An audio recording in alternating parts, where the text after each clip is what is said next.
Здорово, банда! Вы на канале Крутящий Момент. Меня зовут Дмитрий, и сегодня вы увидите продолжение нашумевшего легендарного ролика про тачку Аквамена.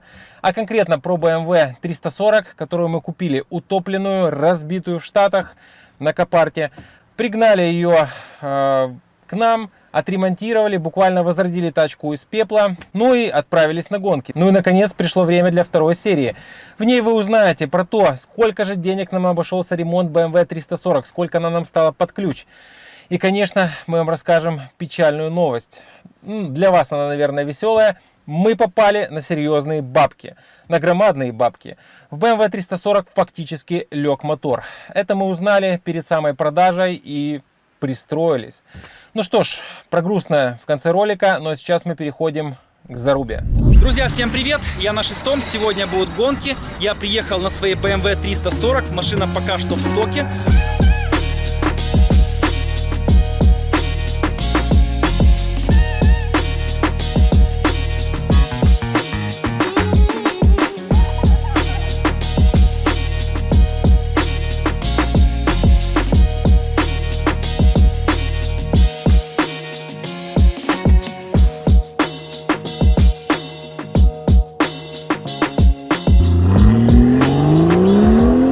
Первым моим соперником будет наглая и дерзкая Infiniti Q50S.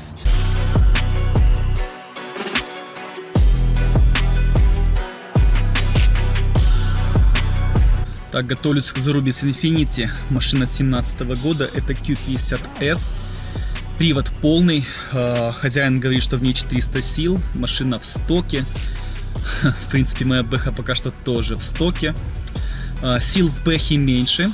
Акцентирую на внимание, в этой версии должно быть 360 лошадиных сил в лучшем случае, потому что в F30 340 идет от 320 до 360. Сейчас за что сейчас будет заруба с более сильным соперником.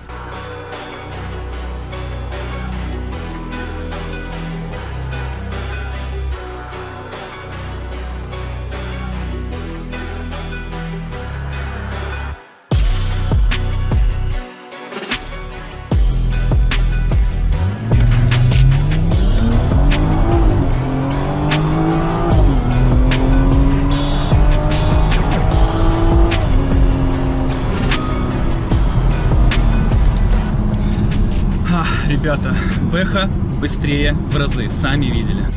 В чем проблема машин Infiniti? Во-первых, это Nissan, это дорогая марка, никогда Nissan не был дешев по запчастям. Во-вторых, в этом автомобиле очень плохо продумана система охлаждения, так и система полного привода.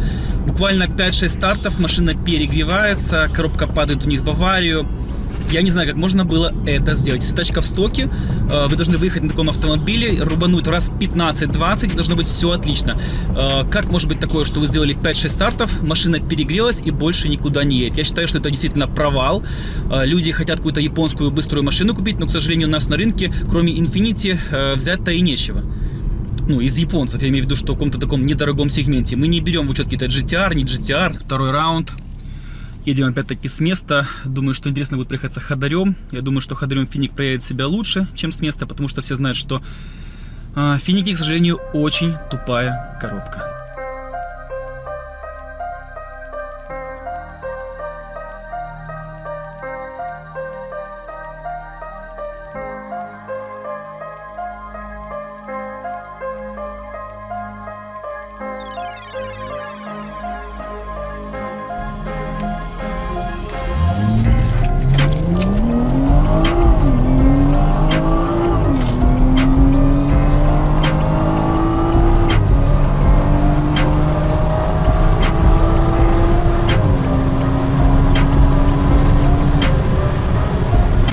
Старт, я не додул турбину на старте, не успел на отмашку, решил ЗХ подождать, скажем так, дал легкое преимущество Infiniti, плюс давайте учитывать, что у меня тачка в полном стоке, коробка не шита, я еду с режима Sport плюс DSC Off.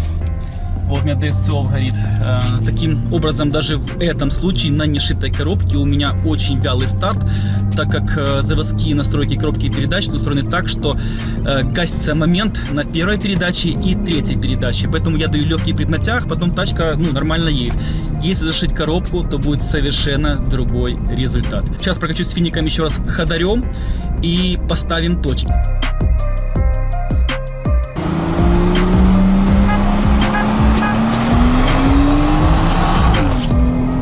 Кстати, финик неплохо пошел. Вот он, ребята, момент истины. Все, сбрасываю, уже некуда. Вывалили за 200, разняться было некуда. Я думаю, что если перли бы дальше, где-то по трассе, по автобану, где-то закусились, допустим, на каких-то хороших дорогах Европы, то финик бы реально отстал бы. Так, перед гонкой с Infiniti я слегка дособрал свой автомобиль. Сейчас покажу, что изменилось. Руль я обшил в алькантару с такой вот нитью. Также подушку руля я наконец-то поставил. Она была слегка не товарная, был какой-то вот такой вот там поддир эмблемы, поэтому пришлось ее поменять. И подушку мы обшили кожа плюс вот такая цветная нитка. Единственное, что в чем проблема, алькантара очень нежный материал. Пишут, что она сильно изнашивается, как бы. Ну, посмотрим. Честно, вот рулей таких не было у меня. Не знаю, насколько хватит. Будет видно. Саня, Здравствуйте, Павел. Что там по Infiniti? Infiniti, вот стоит Infiniti. В этом Дожидается, когда классный BMW будет прошит, доработан, и только мы снимем собрал. контент. Ну, правильно. Ты устранишь все недочеты, и мы сделаем заезд. Слушай, ходят слухи, вроде, что ты собираешься сделать Stage 3 на Infiniti. Да, это пока слухи, но собираюсь. Что ты уже купил? Пока еще ничего, Что все включает кроме Stage 3? запасного двигателя. А коробку, редуктор, там, раздатку? Коробку я немножко доработал. Ну, просто более усиленная, фрикционная и все. Раздатка. Да, раздатка Infiniti это расходник. Ага, понятно. Это недорого. А где же эта японская надежность, кстати? Про нее забыли с годами или что? Ну, надо исходить из того, что заложили инженеры в автомобиль, и то, насколько мы за это выходим. Наверное, так. Скажи, что в себя включает Stage 3 на Infiniti? Ну, Stage 3 это ж условная штука. Но я так понимаю, что Stage 3 начинается хотя бы с гибридных турбин. Наверное. Я не знаю, как ты это понимаешь. Не, ну такие есть, да. Stage 3. Stage 3 начинается с ковки. Ага, ковка, да, нужна. Короче, ты там собрался на этот сезон капитально. Ты успеешь выехать к сезону? Вот, к началу. Я думаю, что нет, потому что это такой длительный процесс. Все это доработать, настроить, и пока это все делается, надо на чем-то ездить. Все правильно. Да, поэтому А все время началось непростое настало, да? с плюс одного движка. Я уже снял свой движок. Ага. Мы его обследовали, он в очень хорошем состоянии, в идеальном, как ни странно, после наших бесконечных заездов. Что мы будем делать? Будем попытаться строить Stage 3. Сейчас Смотри. мы в стоке. В стоке. Саня, что там по чату Infiniti? Что происходит, когда очередная бэха объезжает Да, Infiniti? смотри, что происходит очередная бэха. Скорее всего, наоборот, когда проезжает Infiniti очередную бэху, Ага, потому что в чате BMW Infiniti не считает за соперника. Ага, вот считает, так. что соперники BMW там, Короче, Audi ребята в чате- и другое, да. В чате Infiniti, А в чате Infiniti, если побеждает Infiniti, ну, естественно, в чате Infiniti болеют за Infiniti. Продолжим наши заезды. Есть отличный соперник, это машина Вадима. Бэха тройка 328 N20 на третьем стейдже.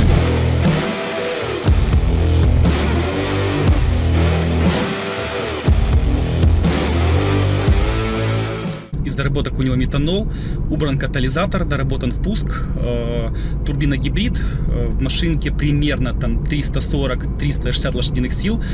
Давайте попробуем проверить, сможет ли Бэха 2 литра на третьем стейдже обогнать стоковую BMW 340. Это будет очень интересно. Короче говоря, сейчас будет, я не знаю, как это назвать даже.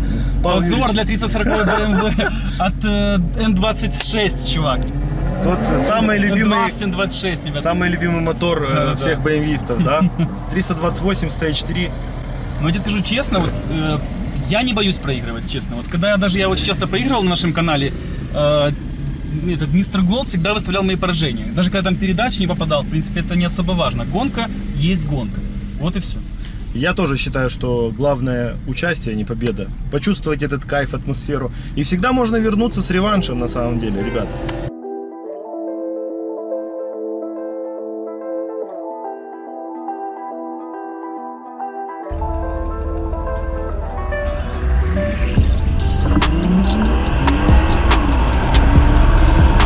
Да не может быть, чувак.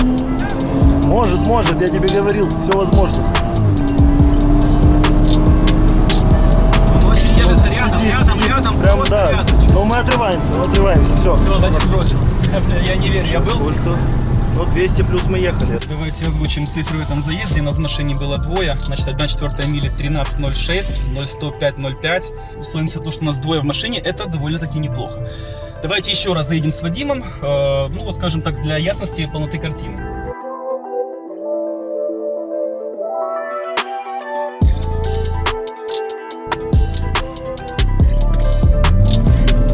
Вот сейчас я...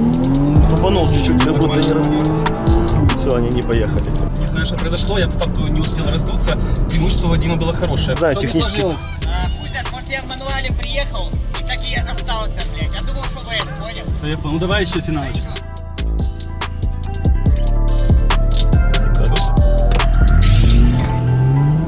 Хорошо. Ух ты. Да, драгмод это. Драгмод. Там сейчас крики драгмод. Хорошо, прет М20. Вот, да. Давай, Ну, всё. давай. Да, прощай, Н20 он отпустил. Он начал отваливаться уже. Да, он уже начал реально отваливаться. Объективно, вот эти моторы М20, М26, их все хаят за их надежность. Реально, ну, там нету никакой ни надежности, ничего. Но видите, что на третьем стейдже эта машинка едет довольно-таки конкурентоспособно. С 3-литровыми моторами B-серии. На самом деле, давай так, по-честному. Уже сколько раз Вадим приезжал сюда, да, и с мотором все в порядке, она едет и все хорошо. Да, получается, что Стучит немного, но то нормально. и Вадим парень непростой, он всегда хочет кому-то что-то доказать, но я считаю, что в этом случае он реально доказал всем, что Stage 3 на вот таком моторе может ехать и не разваливаться. Вот и все. Я считаю, что это реально круто, потому что многие боятся эти машины, думают, что такие тачки из Америки с пробегами 100 тысяч плюс километров просто брать не стоит, что это сразу там капиталка мотора, цепи приезжает, все приезжает. Но сами, ребят, видите, у тачки там под 200 кусков пробега, если я не ошибаюсь, Да, и она, в боевом строю, реально. От себя лишь добавлю, что всегда можем пригнать вам такую же тачку с Америки. И не только. И не только, да. Но в данном случае они увидят, как она едет, понял? Кто-то захочет сделать себе Stage 3 на N26 Да. или N20 моторе. Поэтому не верьте слухам, покупайте, проверяйте, тестируйте, ну и получайте удовольствие.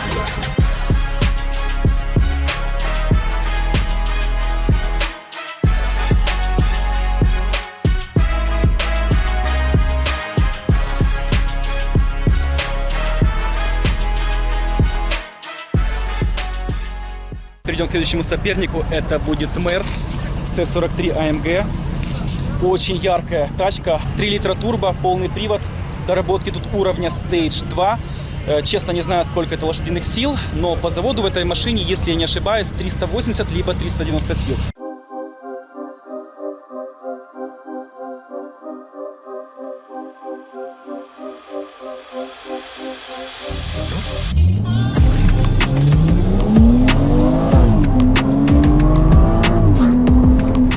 Что-то не срослось, нужен перезаезд, так часто очень бывает на гонках.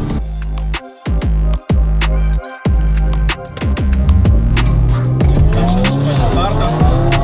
Смотрим, догоню ли я. Не догонишь. Не догоню.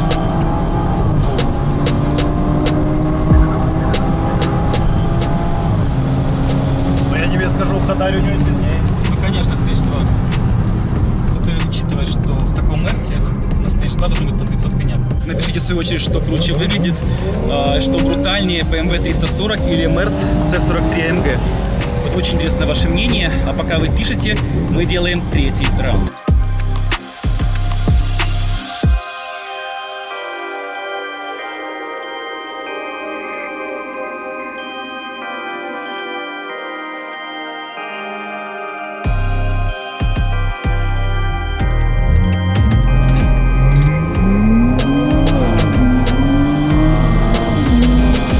Давай, Мерседес.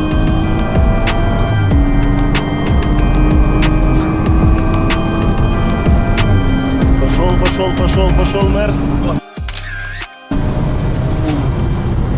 Я не знаю, что с реализацией у Мерса на дистанции 0-100, но ходарь у него хорошая. Ну, ребят, не забываем, что Мерс не стоковый.